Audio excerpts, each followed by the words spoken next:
This is Jaybefaunt on the Elon Musk bid for Twitter. I am very happy to be here with James Fauntleroy, better known as Jaybefaunt.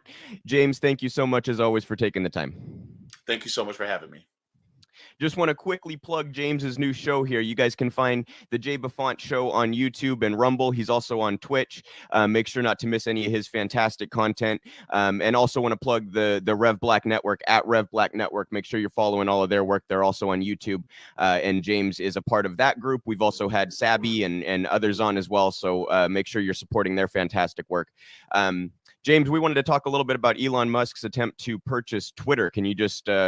what are your thoughts about a billionaire trying to buy up one of the most popular social media platforms? Oh, jeez. Look, I know a lot of people are like, oh, but he's a free speech absolutist. Really? Is he? Is he?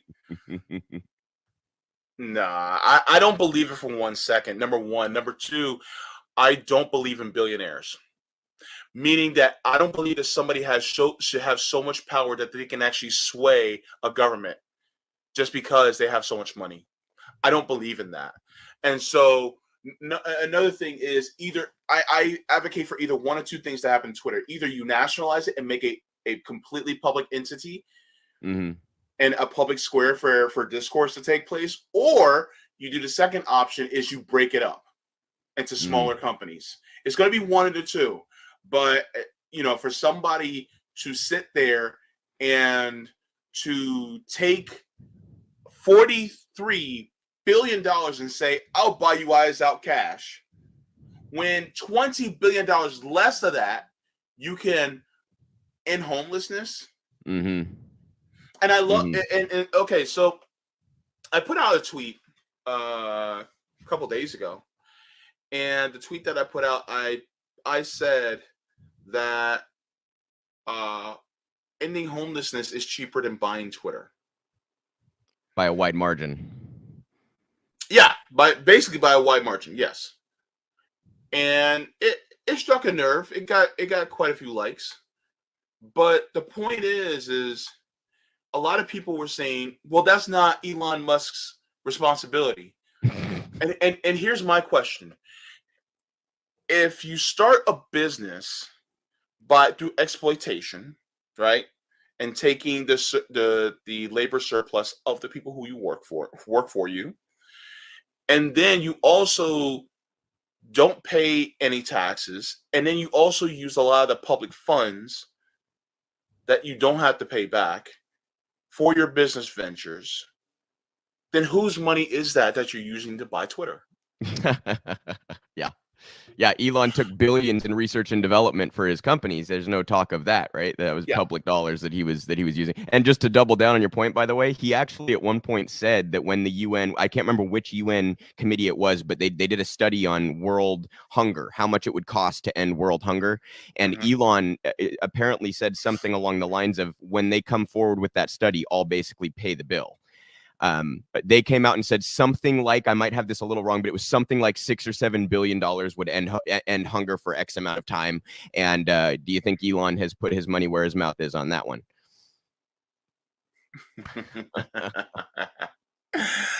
He didn't. And the thing is that here's the problem with that. I want you to go to anybody in this country who is either working class or poor, like myself. And we've all had this conversation. I know, Luke, you've had this conversation as well with family members and friends. When you go, man, if you had this huge amount of money, what would you do? And a lot of times we'll talk about, I would go to this place. I would buy. Everybody wants to buy a house for their mama. Let's be real. Everybody wants to, of course, for their parents. And then, they'll talk about maybe investing here and there, but then they'll also talk about helping people. Yeah. Number one, why not end homelessness? You got it. Like, you legit. Look, this man has so much money that he can legit just end homelessness. If you can sit there and go to the SEC and say, I can literally buy Twitter right now for almost double the amount that it would cost to end homelessness. Mm-hmm.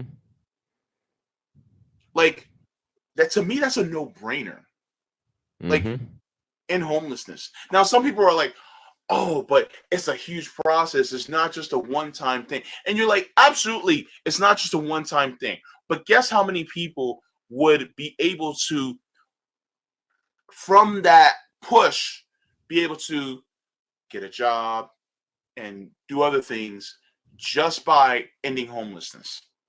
Mm-hmm. Because in a housing first culture, when people are housed first, then it creates a wave of you being able to, for more upward mobility. You have your feet under you. You can actually go get employed and build up. I mean, I think a lot of people don't necessarily realize some of the hurdles between a homeless person and a job. Like people say, oh, just go get a job. Well, listen, I mean, does a homeless person have as much access to transportation to get to an interview or technology to communicate with an employer? Do they have access to the kind of hygiene that you need for an interview or to show up to a job, et cetera, et cetera, et cetera? If you at least start them with housing, you're putting them in a place to potentially succeed instead of having to fight all of these, different levels of obstruction between them and a job. Mm-hmm. Yeah. And then a lot of times they'll say, well, we gotta fix the mental health in this system. And you don't think that Elon Musk can't have any sway over that either? Well, that's the thing. It's these billionaires could afford any of this stuff, right? But part of this whole discourse about Twitter that bothers me, and I'm curious what your thoughts are on this, is that it seems to reinforce what I think is a false notion that we actually need the billionaires to fix our society, right? Like this is really like these ultimately come down to Congress being absolutely horrific at their job, because we should be using the public institutions to fix these problems like homelessness and poverty, etc. Can you talk a little bit about how people seem to kind of like turn to billionaires and wealthy people instead of looking to the institutions that are supposed to serve us in these ways? Billionaires own the institutions. They own Congress. They own the presidency. Mm-hmm. The billionaires actually own them. So it's like when somebody like me says, well, maybe you should end homelessness instead, technically I'm circumventing the middleman and going straight for the people who actually own the government. Mm-hmm. If you guys don't want that to do that, then guess what? Let's end billionaires and let's instead have the institutions actually listen to the people instead. Because it's sad that the fact that I feel like I have to circumvent the government to go straight to the people who own it. Yeah. Because the thing is that if I were to go straight to the government, well, who does this government listen to? Mm-hmm. They listen to the billionaires. So in order to do that, then maybe, just maybe, we have to get money out of politics. Well, then that means that the people who have that much money, they shouldn't have that much money in the first place. Mm-hmm. And as you know, I know you're associated with real progressives and how they are a big proponent of modern monetary theory, MMT. Well, that being said, well, then look, I am a firm believer in, if you're going to, not allow these people having so much money that they can affect the democratic process, then tax the hell out of them so that they can't affect the democratic process anymore. Oh, of course. Yeah. And I do want to clarify. I know you mentioned MMT there. Yeah, MMTers are not at all opposed to taxing the rich. We very much support taxing the rich, right? Like, that's what I mean. I think we often get people, when we say taxes don't quote unquote pay for federal spending, people sometimes take that as, oh, you don't want to tax Jeff Bezos and Elon Musk. We very much do. And to your point, it would take away some of their sort of power and leverage in society on political and social things as well, right? Yeah. I don't think Elon Musk should even have the option to go out and buy something like Twitter. I don't think Twitter should be purchasable to one human being. I think it should be, like you said, to start with, a public institution. And I don't think Elon Musk is the guy to fix this either way. And actually, on that point, I was hoping to get your thoughts on this too. Elon notoriously silences his own workers and prevents them from organizing. Do you think this is a person who's actually a champion of free speech when that's how he treats his own employees? Ask Elon Musk how he feels about unions. Mm-hmm. And that will give you a guide into how he feels about free speech. Ask Elon Musk about what he feels about democratizing Tesla and SpaceX. Mm-hmm. Ask him. Because then that'll give you an idea of how he feels about free speech. Because then that means that workers literally have a say, free speech, into how the companies are ran. Not suggestion boxes. No. We're talking about actual ownership. Does he really believe in free speech? See, here's the thing. A lot of liberals and conservatives are up in arms about it because of whatever reason. I come in at it from a fully left perspective. Mm-hmm. Should somebody have that much power versus the collective having the power? I don't believe that people like Elon Musk or Jeff Bezos or Warren Buffett should have that much power. And if that means by taxing them so that they have the same amount of power as you or I do, okay. Absolutely.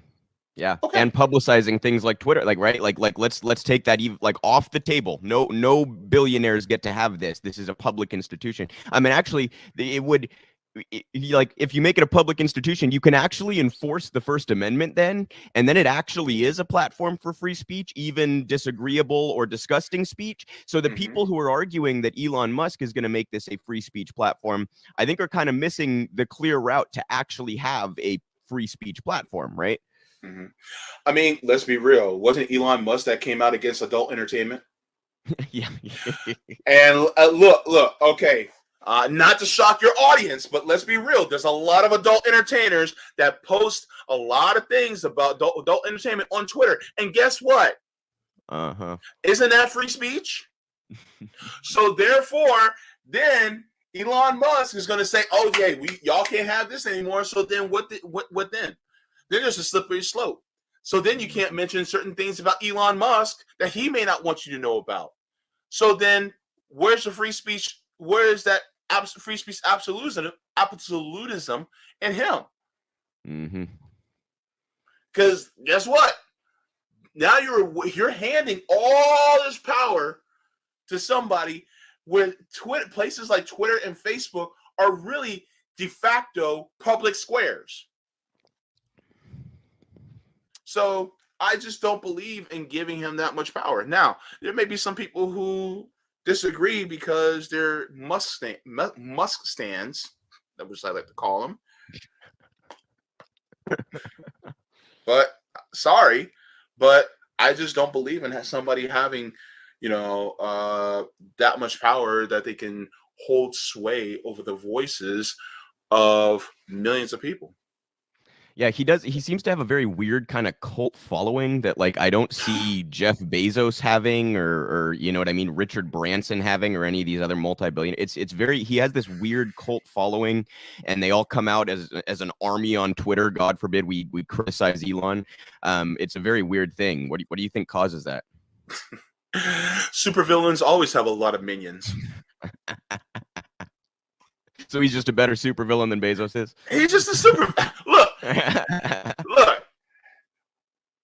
Okay, let's go back. Let's go back a few years. I think it was probably about 2010, maybe.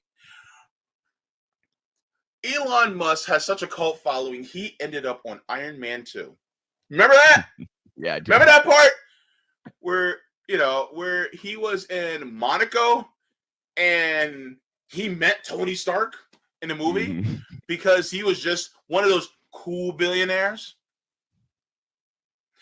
So yeah, he has a cult following, and they deify him because they feel like, oh well, he's this brilliant, smart billionaire. No, he's not. Like, look, no, he's not. Just because somebody has $1 billion does not make them the smartest person in the room. It makes the most greediest person in the room. And I made a tweet about this earlier, and I think it was yesterday. I find it funny how people will judge somebody who deals drugs on the street for the type of money that they make, but they never judge a billionaire how they get their money. Yeah, those white collar crimes aren't treated as crimes, are they? And look, I'll recognize that some people who deal drugs is because they're just trying to make ends meet. Yeah, it's poverty. And yeah, out of poverty. But you get people who like Elon Musk that make their billions of dollars. It's not out of necessity; it's out of excess. And yet, and then they do it through exploitation, and people just applaud it like, "Oh my God, you got all this money!" Yeah. But how did they do it? And people don't actually ask that question. And people need to start asking, well, how did you get these billions of dollars? 100%. And it's on the backs of workers, especially during the pandemic. They exploited a deadly pandemic to rake in billions of dollars. I mean, I don't think that's righteous or in any way moral or any of that. And to your point earlier, is he like the smartest or hardest working guy in the room? I'm pretty sure either you or I could have billions of dollars if our dad owned an emerald mine in South Africa, right? Like I think if either of us was in that situation, we'd probably be multi-billionaires. Yeah, this idea of meritocracy is kind of absolute nonsense here. The last thing I really wanted to make sure to ask you about here about the Twitter thing, you mentioned it earlier. What if I criticize Elon or Tesla on Twitter once he owns it? Like, what if I go share More Perfect Union's video talking to his workers about how horribly they're treated at Tesla? Is he going to allow that to be shared? I mean, doesn't this create its own set of free speech questions to have somebody of that power in charge of a company like this?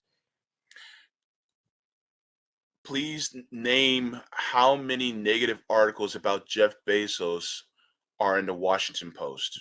Yep. Point that out, please. Mm-hmm. See, even if he doesn't say it specifically, there's a culture that says, oh, we shouldn't talk bad about the boss. So Twitter could be like, oh, anything negative about our boss, if it's Elon Musk, yeah, we're gonna have to put that down as disinformation or fake news. See how that can go? Yeah. So that's one of the reasons why I also not for it, because it actually can end up being counterproductive than to what people think it would be. Yeah. Yeah. Elon Musk owning Twitter is not a good thing. In fact, Elon Musk owning Tesla is not a good thing. Elon Musk owning SpaceX is not a good thing.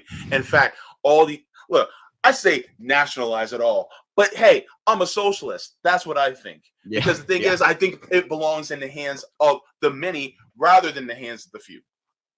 100% right. I think that's especially with the particular things that Elon is involved in, right? Cars that are supposed to be trying to go away from fossil fuels, space travel and exploration and science. That should be left to NASA. I mean, we made great strides when we were actually funding NASA, all the technological strides and scientific strides, right? Like all of the things that he's involved in seem like to be very particularly obviously things that should be in the public sphere.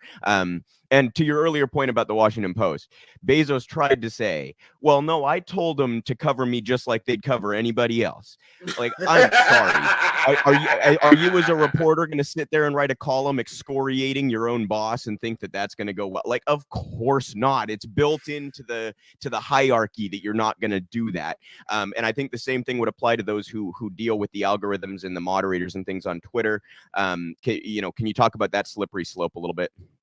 Yeah, just before I do that, I just want to touch on the fact that about electric vehicles with Elon Musk.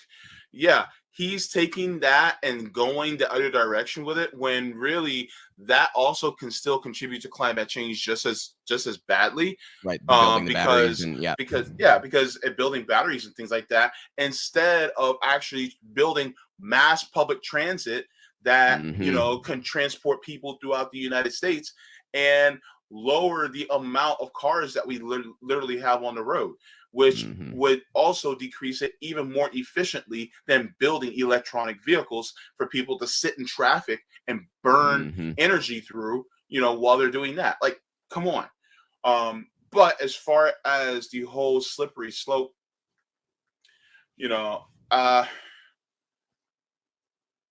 it's like, what difference is it if companies are owned by corporations that determine your free speech? Because you get a lot of people who go, well, I'd rather Elon Musk, be over my free speech than the government. You still have a dictatorship over your free speech. Yeah. Yeah. And to What's your the point, you're difference? just skipping the middleman. That's the only difference. You're just skipping the middleman that's bought off. Yeah. Yeah. So it's like, and there's this deification of Elon Musk. I don't even know if deification is a word, but I'm gonna run with it. This I is think it is. deification. Thank you. Of Elon Musk. Basically, they're making him into their god. Yeah. And it's like, yeah, why are you doing that? In fact, this nation should be run by the masses, not by a single person. Why are you allowing this? You see, instead of him owning it, I'd rather, why not Twitter be publicly owned? Yep. I mean, look, if you guys don't want to nationalize it, okay, all right, make it into a into a worker-owned co-op. I don't think you're going to get your way on that one either, especially if Elon happens to be in charge. But yeah, these are all better ideas than having a billionaire at the helm of anything like this. And Yeah. you know, it's almost, I think, an even more important example than specific newspapers or whatever. I mean, Twitter obviously that has a lot more influence over people's thoughts than any individual paper like the Washington Post. And you know, it's like we were talking, I think, before we actually went live about some of the censorship issues on YouTube with, you know, if you dare to say Russia or Ukraine or certain other things, they will shadow ban videos. They will alter the way that the algorithm treats you. I think this is obviously true also of Facebook and Twitter. They've really admitted it's true of Facebook and Twitter on certain topics. And they hide behind this guise of disinformation or misinformation. Can you talk about how pernicious that particular narrative is, and how it's kind of weaponized to basically just oppose any speech that the powers that be dislike? Sure. I mean, look at the disinformation that comes out of the corporate media. And then when those of us in independent left media spaces actually tell the truth, they'll say that is disinformation. And then quietly they will correct their record and go, oh, well, actually, this is true. And then, but then we're still canceled. We're still deplatformed. We're still, you know, our Twitter pages are still suspended, even though we were correct on the record in the first place. Mm-hmm. But then it's like, well, you were disinformation according to you at the time, but then it came out that what I said was true. Mm-hmm. And so then what? And it is, they give so much credence to these corporate spaces that always have a capitalist, imperialist, you know, oppressive slant to them. And yet when we give accurate information that is counter to their narrative, it's disinformation. But then they end up having an egg on their face and they end up having to correct the record, but we're still silenced anyway. Yep. The damage is done. Even if they come back and correct the record, the damage is done. This reminds me of, I'm going back a number of months here, but when the inflation stuff started up, and Qasim Rashid, who's a human rights attorney, he put a tweet out that basically said, this is price gouging. Corporations are price gouging, right? And this tweet kind of made the rounds on Facebook as a screenshot, and again, it went viral on Facebook. And all of a sudden, there's a little warning there saying that, quote unquote, fact checkers found this to be false. It's like, so who are your fault? Like, what are you talking about? Of course it's price gouging. Who are your fact checkers? They got record profits. Of course it's price gouging. Yeah, but you're not going to see that work the other way, right? It's always our narratives that are being suppressed. And actually, that brings up another question. Why do you think it is that the right wingers always feel like the victims of censorship when it is very often the left that's being censored and sort of shadow banned? You know what I mean? Look, we literally live in a right-wing country. Mm-hmm. It is a right-wingers world in the United States. And when right-wingers complain about censorship, they literally complain about being held accountable for things that they say or try to do from a social aspect. Mm. Even though it is still a right-wingers world. especially foundationally economically. Right-wingers have been the proponent of censorship for God knows how long. Colin Kaepernick takes the knee, and he gets featured on a Nike commercial. Next thing you know, a bunch of right-wingers are burning their Nikes. Mm-hmm. What's his name? Elvis swings his hips a few times. Next thing you know, they want to cancel him. Mm-hmm. Fred Hampton decides to be a big proponent of bringing different groups together so that we can help bring up the material conditions for workers across the United States, not just in the Black community, but also in the Latino community as well as the white communities. Class solidarity. And class solidarity. And then the FBI goes in and shoots him in his bed. Mm-hmm. He was canceled, right? Mm-hmm. Because he was a Marxist, and they on the right, they want to kill him. You know what? Talk about cancellation. Guess what? The right wing, they canceled Dr. Martin Luther King Jr. He had a 75% of disapproval rating in the United States right when he died. Mm-hmm. Yep. You want to talk about cancellation? They canceled Black Lives Matter. Mm-hmm. And I'm not talking about the organization, because the organization has its problems, but we're talking about pretty much the movement. The movement, yes. The movement, yes. Looking at you, Ron DeSantis, who actually wants to make protesting illegal in Florida. Guess what? Cancellation. How about canceling trans kids who aren't allowed now to talk to therapists about their own damn lives or what they're going through? Don't trans say kids, gay, right? I mean, for Christ's sake, who's really doing the canceling here? Yeah. You want to talk about canceling? Let's talk about how women's autonomy is under attack within this country. You guys want to talk about canceling? Mm-hmm. How about the right wingers who don't want to teach evolution or don't want to teach sex ed in school? Is that not censorship? Is that not canceling? By the way, name me a way you can get canceled in this country quicker than supporting Palestinians. I mean, you literally, right wingers are supporting bills that will disallow public funds from going to people who support the BDS movement. Tell me that's not canceling and censorship. Yeah. I mean, there was a huge wave of books being banned in schools, particularly by a bunch of queer Black writers and authors, because they're queer Black writers and authors in Texas schools. You guys want to talk about censorship? Then let's talk about censorship. Let's talk about what the right has been doing for years. Okay? So the thing is that there's this faux, like, oh my God, they're trying to silence me. Yeah, no. You guys have been silencing the left, the real actual left. I'm not talking about liberals. I'm talking about the real actual left for decades. Oh, so much so to the silencing of literally murdering people. And let me tell you this, and I'm gonna take it a step further. How many times have people been canceled and censored and silenced by police in the streets of the United States over and over and over? Yep. You want to talk about canceling? You want to talk about canceling? Like, let's be honest. How many women and people have been canceled because guess what? There are 250,000 rape kits in police departments right now that have been untested. And yet you still want to talk about, oh, they're trying to cancel the police? Yeah, right. Look at what Joe Biden has done. He has gone to fund the police even more. Yep. People want to talk about cancellation. I mean, how about Julian Assange? Was that a canceling situation? What about Edward Snowden? What about him being canceled?